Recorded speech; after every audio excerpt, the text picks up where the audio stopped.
Hey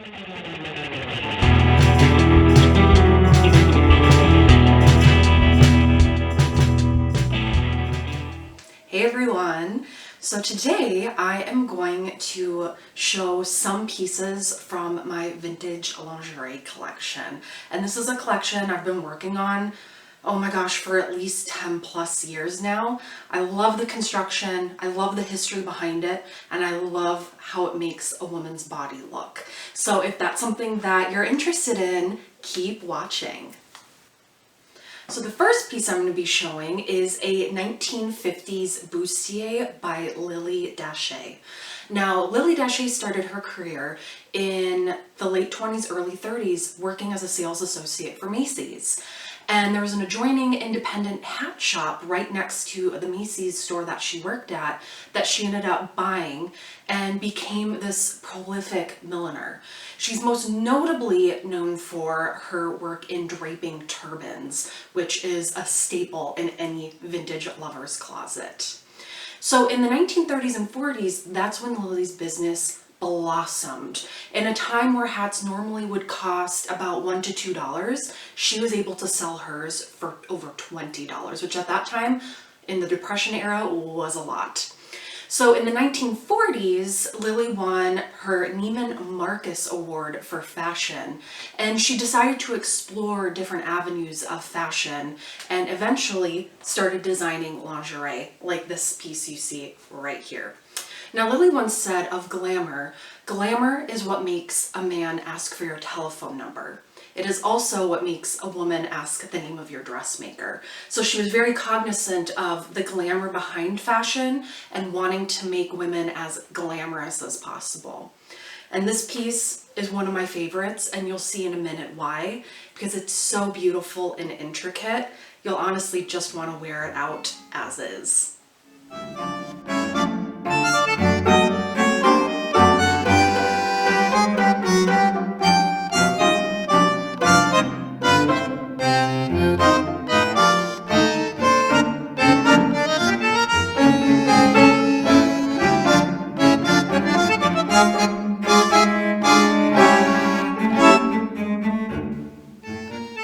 Now this piece is something a little bit different from my collection. This is a 1930s anatomical support girdle, or corset if that sounds better to you.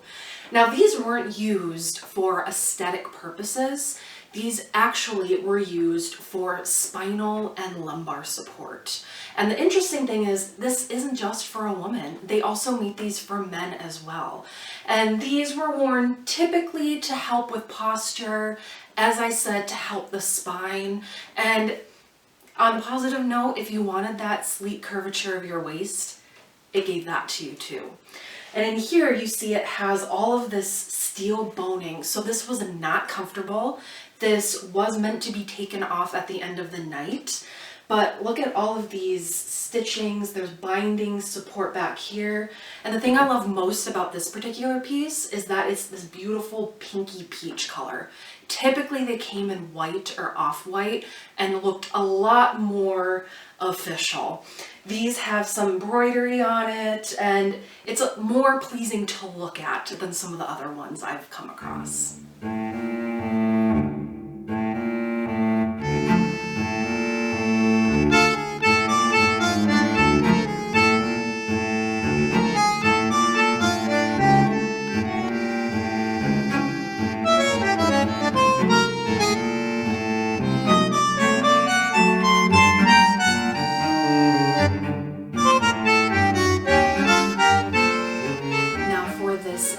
Company, the brand is just as interesting as the bra itself.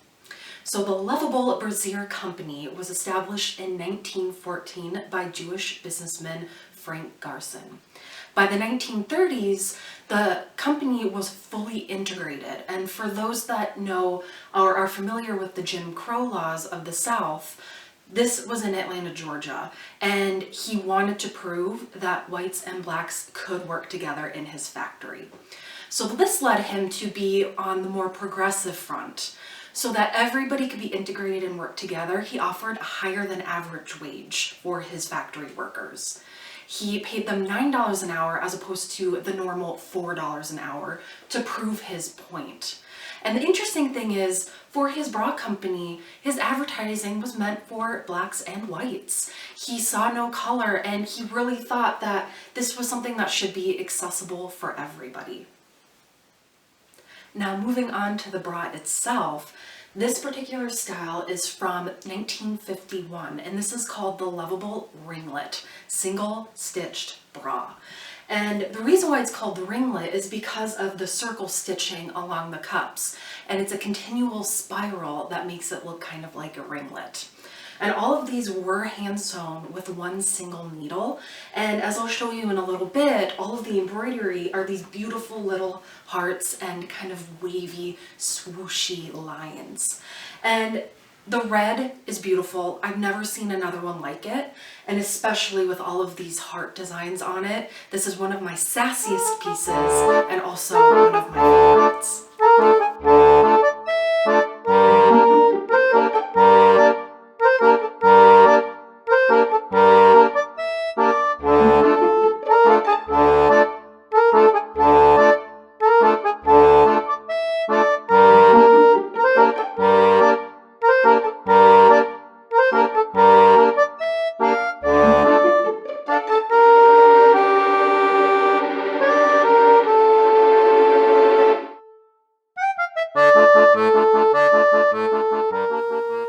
This next piece is a vintage lingerie collector's dream piece.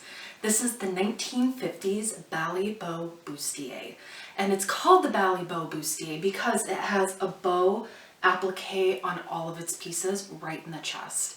And this is one of my favorite designs of vintage lingerie, with the overwire for that extra sculptural look. And they call it the bunny ear shape, but I just say overwire bustier. And this is a fairly rare style now, but it's definitely a staple that every vintage lingerie collector should have in their collection. And what I love about overwires, you can wear them as just regular bustier tops. I many times go out with my black overwire bustiers, and the sculpture of it is unlike anything you've ever seen, and you probably will never see again. But this is definitely a piece that you need in your life. And I mean, come on, sexy, sleek, sculptural. It's one of my favorites.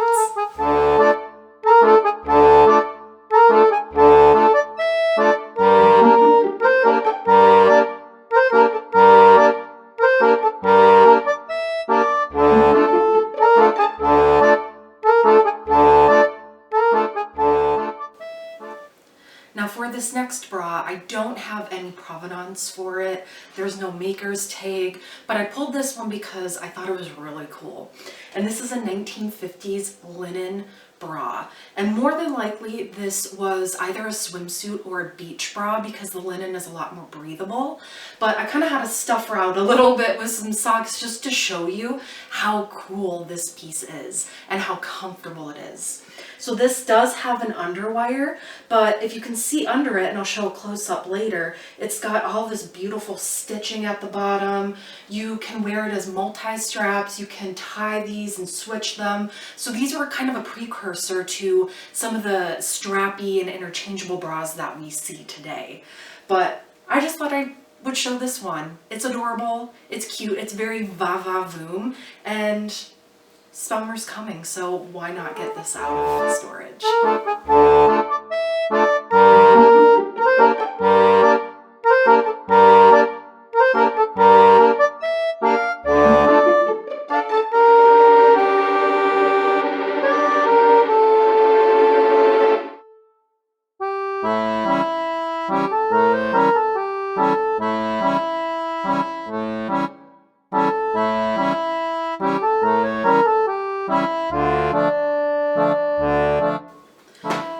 Next one, I've saved the best for last.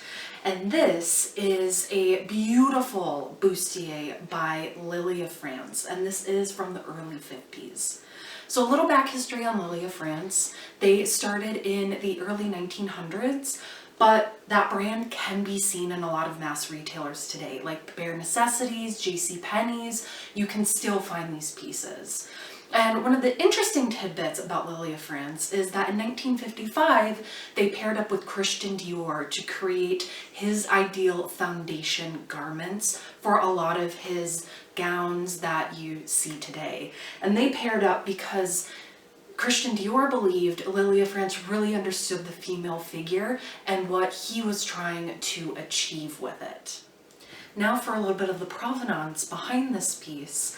This bustier originally belonged to a French expatriate who met and married a soldier that she met in France in World War II. Now she was so homesick that she would often go out shopping, multiple shopping trips, and she accumulated so many pieces, then she ended up never wearing them. And this is one of those pieces. And it's one of my favorites because you see the little keyhole cutout, you see a lot of the paneling. It's beautiful and it's in perfect and pristine condition. And it's one of my prized possessions just because I know the history of the woman behind it.